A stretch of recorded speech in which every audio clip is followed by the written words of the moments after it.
स्मृतियों को नमन करते हुए हम विनम्र श्रद्धांजलि अर्पित करते हैं देश के पूर्व प्रधानमंत्री, भारतीय राजनीति के अजात शत्रु के रूप में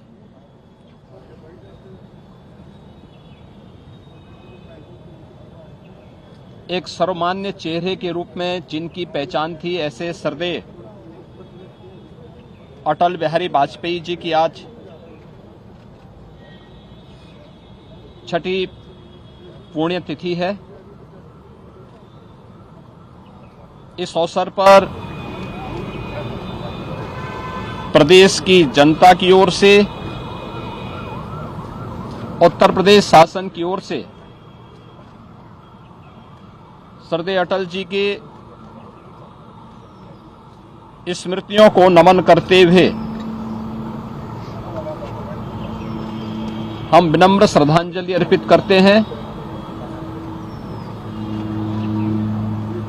हम सब जानते हैं कि श्रद्धेय अटल जी का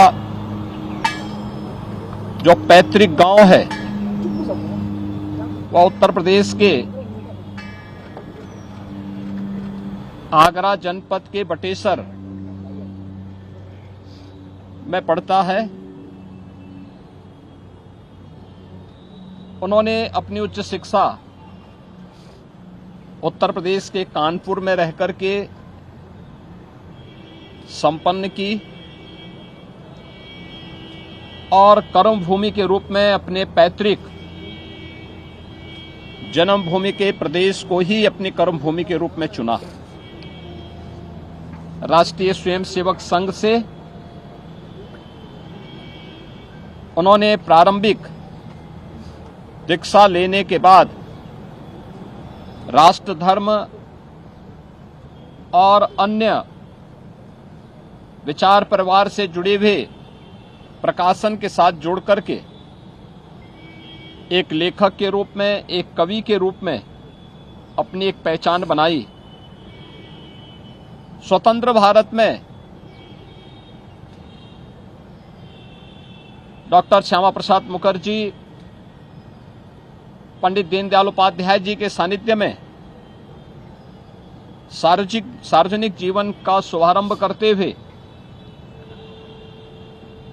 1957 में उत्तर प्रदेश की बलरामपुर, जो आज श्रावस्ती लोकसभा सीट है, वहां से लोकसभा के सांसद चुने गए। लगातार 10 बार उत्तर प्रदेश के अंदर और देश की संसद में, लोकसभा में जाने का, 2 बार राज्यसभा में जाने का अवसर श्रद्धेय अटल जी को प्राप्त हुआ। प्रदेश की राजधानी लखनऊ संसदीय क्षेत्र से लगातार 5 बार अटल जी ने लोकसभा के लिए, देश की संसद के लिए प्रतिनिधित्व किया और यहीं से उनका प्रतिनिधित्व देश की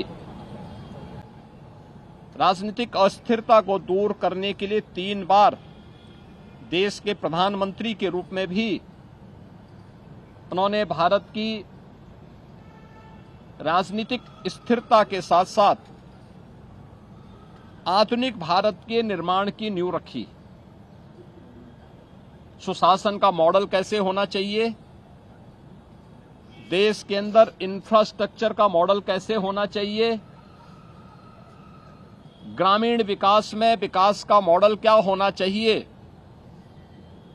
गरीबों के लिए खाद्यान्न की योजना को आसान करने के लिए अंत्योदय की योजना को उन परिवारों तक पहुंचाने के लिए जो कार्यक्रम सफलतापूर्वक क्रियान्वयन हुए, वो सभी अटल जी की दूरदर्शिता का परिणाम है।